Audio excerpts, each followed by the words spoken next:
पुढील बातमीकडे निवासी डॉक्टरांच्या काम बंद आंदोलनानंतर सरकारनं दिलेल्या आश्वासनाप्रमाणे मुंबईतल्या केएम नायर सायन आणि कुपर रुग्णालयात आज सुरक्षा रक्षकांची पहिली तुकडी तैनात करण्यात आली। डॉक्टरांवरील वाढत्या हल्ल्यांच्या पार्श्वभूमीवर आता रुग्णालयांमध्ये 24 तास पुरेसे सुरक्षा रक्षक तैनात असतील।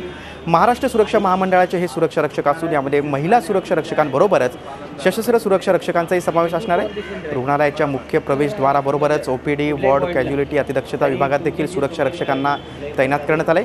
मुख्य प्रवेशद्वारातच रुग्णांच्या नातेवाईकांची तपासणी करून आत सोडलं जाईल। तसंच रुग्णाच्या केवळ 2 नातेवाईकांनाच रुग्णालयात प्रवेश दिला जात असून यासाठी 5 सिस्टीम सुरू करण्यात आली आहे। महापालिकेच्या या 4 प्रमुख रुग्णालयात सुमारे 400 सुरक्षा रक्षक नेमले जाणार आहेत। त्यापैकी आज पहिल्या टप्प्यातल्या काही सुरक्षा रक्षकांचं पथक दाखल झाले। या सुरक्षा रक्षकांसोबतच रुग्णालयाचे सुरक्षा रक्षकही तैनात असणार आहेत। तसंच रुग्णालयातील सुरक्षा व्यवस्थेचा आढावा घेण्यासाठी संबंधित डीन दिवसातून 2 ते 3 वेळा रुग्णालयात पाहणी देखील करतील। मुलांच्या संपानंतर कोर्टाच्या आदेशाप्रमाणे आमचे माननीय आयुक्त आणि अतिरिक्त आयुक्त यांनी सिरियसली व्ह्यू घेऊन आमची सिक्युरिटी महाराष्ट्र सिक्युरिटी बोर्डाकडून सिक्युरिटी मागवण्यात आलेली आहे।